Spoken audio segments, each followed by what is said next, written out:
Hello everyone. Welcome back to our channel, where we make learning English easy, fun, and exciting through incredible stories from history. Today, we have something truly special for you. We are starting a brand new series on the life of one of the most legendary figures in American history, George Washington. This story will not only improve your English, but also take you on an unforgettable journey. You will learn new vocabulary, sentence structures, and the art of storytelling while discovering the life of America's first president.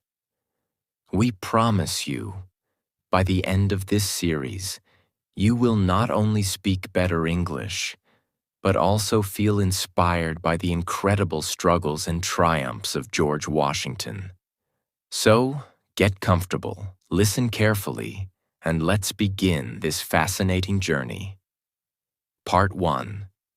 The Early Life of George Washington. It was a cold and quiet morning on February 22nd, 1732, in the British colony of Virginia. In a small farmhouse in Westmoreland County, a baby boy was born. His name? George Washington. Little did anyone know that this child, born into a simple farming family, would one day lead a revolution and become the very first president of the United States of America. But his journey was not easy. His life was filled with challenges, loss, hard work, and important lessons that made him into the leader the world remembers today. George Washington was born into a large family. His father, Augustine Washington, was a hard-working man who owned farms and plantations. He was a respected businessman, but life in the 1700s was not easy. The family depended on farming, and every day was a struggle to survive. George's mother, Mary Ball Washington, was a strong and strict woman who believed in discipline and hard work. George had 9 siblings, but not all of them survived childhood. In those days, many children died young due to diseases and lack of medicine. Life was unpredictable, and young George had to learn the importance of strength and resilience from a very early age. When George was just 11 years old, tragedy struck. His father, Augustine, suddenly passed away. This was a devastating moment for young George. Losing a father at such a young age meant that he had to grow up faster than other children. His mother, Mary, had to raise him and his siblings alone, and she was very strict about discipline. She taught him the values of hard work, honesty, and responsibility. Since his father had died, George did not inherit much land or wealth. His older brothers received most of the family property, and George had to find his own way in life. But this challenge only made him stronger. Unlike many famous leaders in history, George Washington never went to a proper school. He did not receive a high-level education like other wealthy children. Instead, he was homeschooled by private tutors and learned basic reading, writing, and mathematics. One of his biggest influences was his older brother Lawrence Washington. Lawrence was like a father figure to young George. He had served in the British military and was an educated, disciplined man. George admired him and learned a lot about leadership, discipline, and responsibility from his brother. There is a famous story about young George Washington and a cherry tree. It is said that when he was about 6 years old, he received a small axe as a gift. Excited to use it, he went into his family's garden and chopped down a beautiful cherry tree. When his father asked him who had done it, little George did not lie. He bravely said, "I cannot tell a lie. I did it."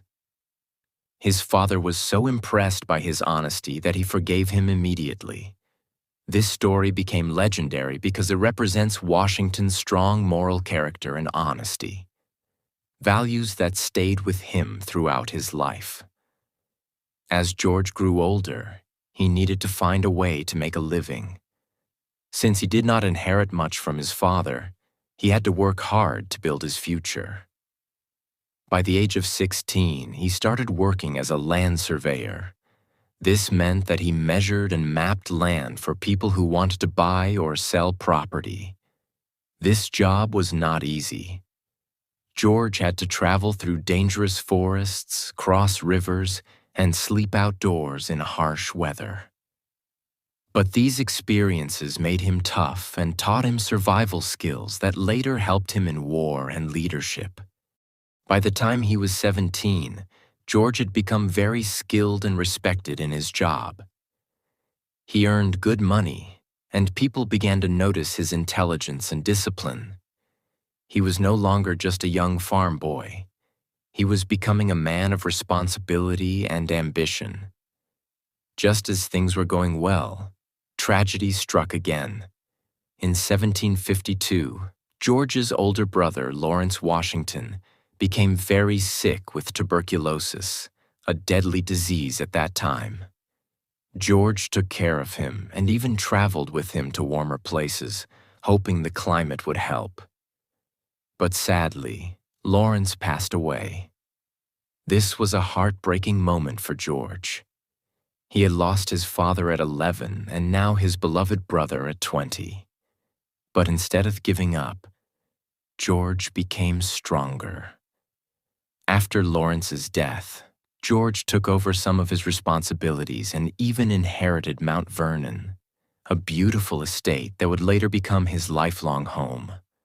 After losing his brother, George's life took a new turn. He was now a young man with experience, discipline, and a strong sense of responsibility. People started noticing his leadership skills, and soon, he would step into a role that would change his life forever. Part 2. The Journey to Leadership. By the time George Washington turned 21, he had already experienced loss, hardship, and responsibility. But now a new challenge awaited him, one that would shape his future and prepare him for the great battles ahead. During this time, Britain and France were in a conflict over land in North America, especially at the Ohio River Valley. Both nations wanted control over this valuable region. The British government needed someone reliable and brave to deliver a message to the French, demanding that they leave British-claimed land. They chose George Washington for this dangerous mission. Washington was young, ambitious, and eager to prove himself. In 1753, he set out on a difficult journey through dense forests, freezing rivers, and dangerous Native American territory to deliver the message to the French commander. The mission was not easy. He faced bad weather, illness, and even an assassination attempt when a Native American guide tried to kill him. But Washington survived and returned with valuable intelligence for the British. This mission showed Washington's courage and determination. Even though the French refused to leave, his actions impressed British leaders, and he was promoted to lieutenant colonel in the British colonial army. In 1754, Washington was given command of 150 soldiers and sent back to the Ohio River Valley to drive out the French. This was his first real military command, and he was eager to prove himself as a leader. He and his men built a small fort called Fort Necessity. But things quickly went wrong. The French attacked with a much larger army, and Washington's men were outnumbered and unprepared. After a long and difficult fight, Washington was forced to surrender, one of the only times in his life that he ever did. Even though this battle was a failure, Washington learned important lessons about warfare, strategy, and leadership. He understood the importance of preparation, discipline, and understanding his enemy. This experience would help him later when he faced the mighty British Army at the Revolutionary War. The British and the French were now in full war, known as the French and Indian War, 1754 to 1763. Even though Washington had suffered a defeat, he was still highly respected for his bravery and leadership skills. In 1755, Washington joined the British Army in a major campaign to drive the French out of North America. He served under General Edward Braddock, a strict British commander who believed in traditional European warfare.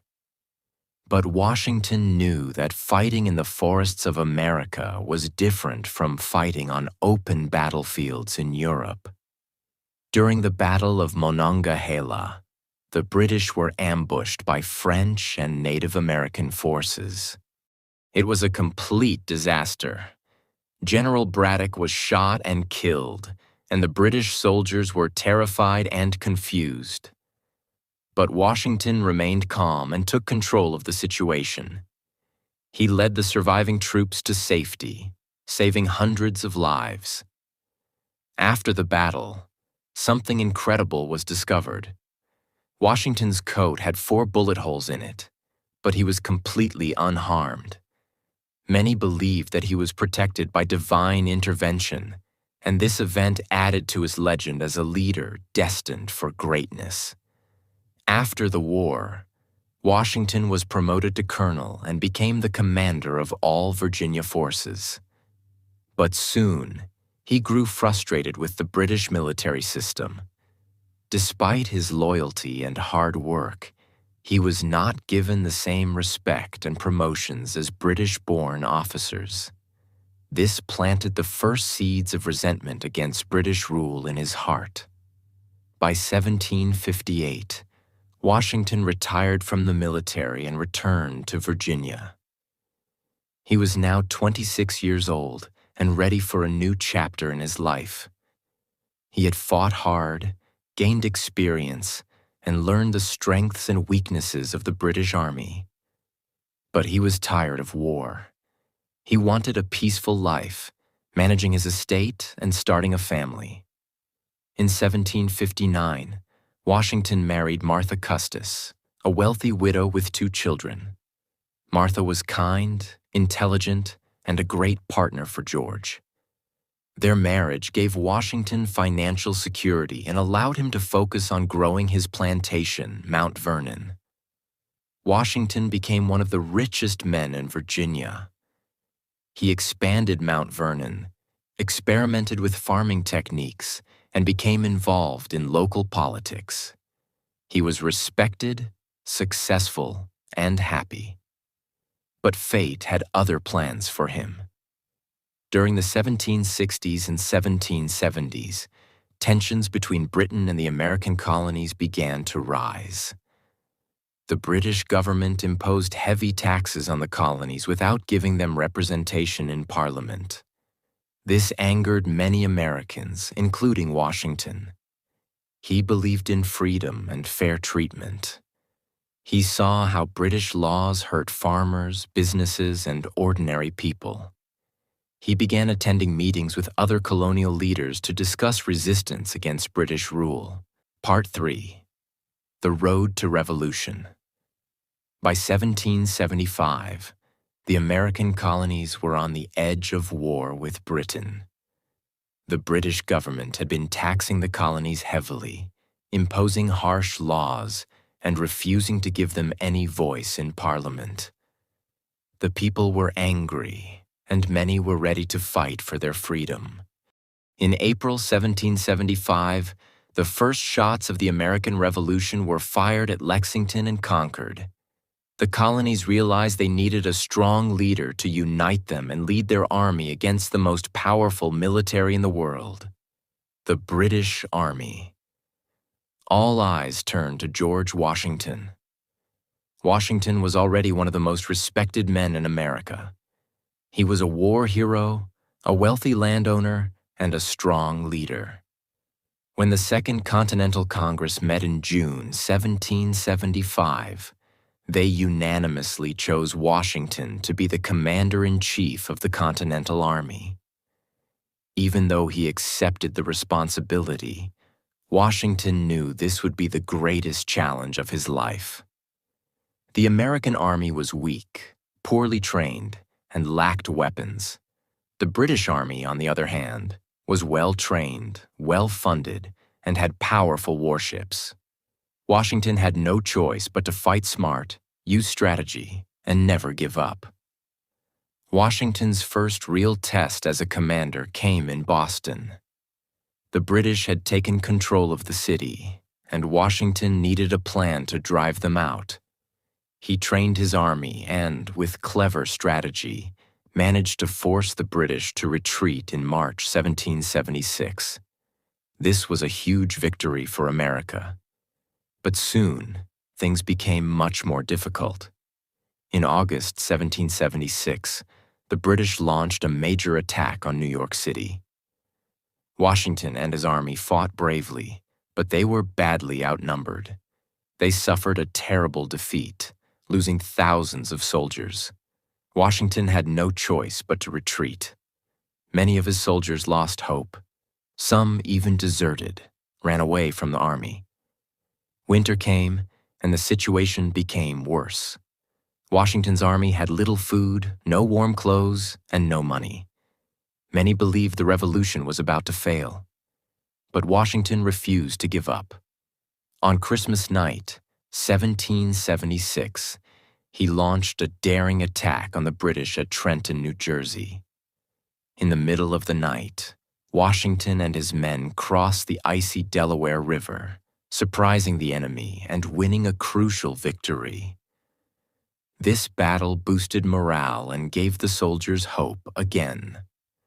The winter of 1777 to 1778 at Valley Forge was one of the hardest times of the war. Washington and his army camped in the freezing cold. They had no proper shelter, barely any food, and many soldiers died from disease and hunger. But something incredible happened. Instead of breaking down, Washington used this time to train his army. With the help of a European officer, Baron von Steuben, he turned his poorly trained soldiers into a strong, disciplined army. By the time spring arrived, Washington's army was ready to take on the British again. For several years, Washington continued leading his army in battles across America. Some battles were won, others were lost, but he never gave up. In 1781, with help from the French army, Washington led his troops in a final battle at Yorktown, Virginia. After a long fight, the British army surrendered, marking the end of the war. America had won its independence. Part 4. The First President and His Final Years. After the Revolutionary War, America had won its freedom. But there was a big problem. There was no real government, no strong leadership, and no clear direction for the new country. The people needed someone they could trust, someone strong, wise, and respected.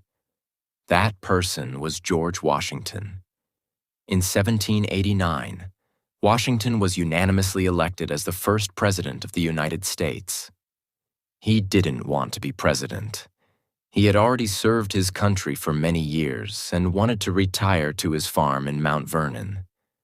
But the people trusted him, and he felt it was his duty to lead. On April 30th, 1789, George Washington took the oath of office in New York City, the first capital of the United States. The entire country celebrated. People cheered in the streets, church bells rang, and newspapers called him the father of our country.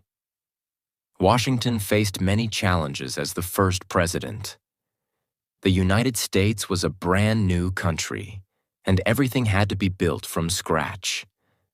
There were no rules for how a president should lead, no traditions, and no example to follow.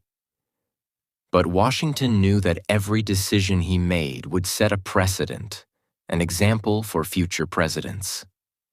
He wanted to create a government that was fair, strong, and respected. One of his first acts as president was to create the first cabinet, a group of advisors to help him run the government. He chose Thomas Jefferson as Secretary of State, Alexander Hamilton as Secretary of the Treasury, Henry Knox as Secretary of War. These men helped Washington build the foundation of the American government.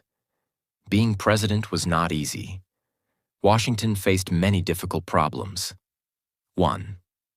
Money problems.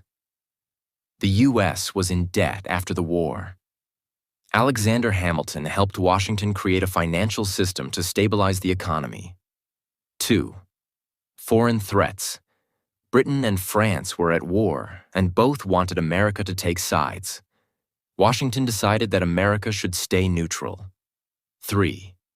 The Whiskey Rebellion. In 1794, farmers in Pennsylvania rebelled against a new tax on whiskey.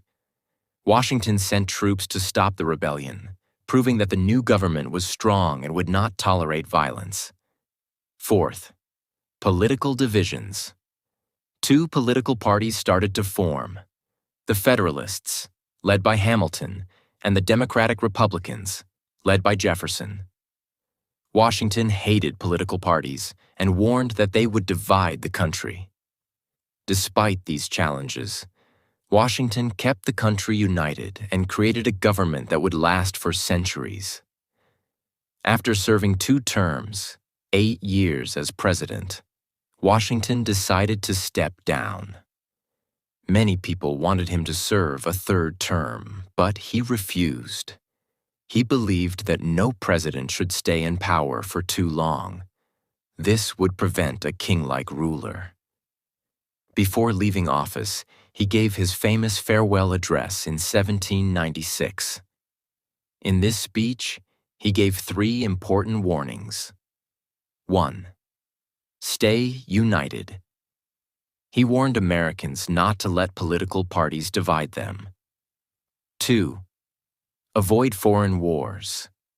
He believed America should stay out of conflicts in Europe. 3. Protect democracy. He told the people to always defend their freedoms and never let one person have too much power. His words became a guide for future leaders, and many of his warnings still apply today. After leaving office, Washington returned to Mount Vernon, his beloved home. He planned to spend the rest of his life as a farmer, enjoying quiet days with his wife, Martha Washington. But his peaceful retirement did not last long. In 1799, Washington developed a severe sore throat after riding his horse in the cold rain. His condition quickly worsened. On December 14, 1799, after being treated by doctors who mistakenly bled him too much, George Washington passed away at the age of 67. The entire nation mourned his death. People cried in the streets, church bells rang across the country, and even leaders in Europe honored him. Napoleon Bonaparte of France ordered 10 days of mourning in his honor. Even after his death, Washington's influence remained strong. He set many traditions for future presidents, serving only 2 terms, which later became law, creating the cabinet system, giving a farewell address, keeping the country neutral in foreign wars. Today, Washington is honored in many ways. The capital city, Washington, D.C., is named after him. His face is on the $1 bill. His home, Mount Vernon, is a historic site. The Washington Monument in D.C. stands in his memory. Schools, streets, and parks bear his name. There is even a holiday dedicated to him, President's Day, where Americans honor his leadership and the role he played in shaping the nation. But Washington's legacy is not just about statues and holidays. It is about values, courage, and leadership. He was not a perfect man, but he was a man who gave everything for his country. He could have been a king, but he chose democracy. He could have stayed in power, but he chose to step down. He could have let the country fall into chaos, but he set the foundation for a strong and stable nation. What can we learn from George Washington? 1. Leadership with integrity. Washington led by example. He was honest, responsible, and always put the needs of his country above his own desires. In life, true leaders are not those who seek power, but those who take responsibility. 2. Perseverance in difficult times. He faced many defeats in battles, but he never gave up. He believed in his cause and fought until the end. This teaches us that failure is not the end, but a step towards success. 3. Humility and selflessness. He refused to become a king because he believed in democracy. He showed the world that real power comes from serving others, not controlling them. 4. Courage to make difficult choices. Whether in battle or politics, Washington made tough decisions. He teaches us that true strength is in making the right choices, even when they are difficult. 5. Unity over division. He worked to bring people together, not divide them. In a world full of conflicts and differences, we must learn to build bridges, not walls. George Washington was more than the first president of the United States. He was a symbol of hope, determination, and democracy. His story reminds us that one person can change the course of history. His life teaches us that true success is not about wealth or power, but about leaving a legacy that inspires generations. So, whenever you see his name, his face, or hear about him, remember the lessons he left behind. Be a leader in your own life. Stand for what is right. Never give up, no matter how hard the journey is. Because just like Washington, you too have the power to shape the future. Thank you for joining us on this journey through history. Keep learning, keep growing, and always believe in the power of one person to make a difference. Subscribe to our channel for more powerful and engaging stories that improve your English while teaching you history and life lessons.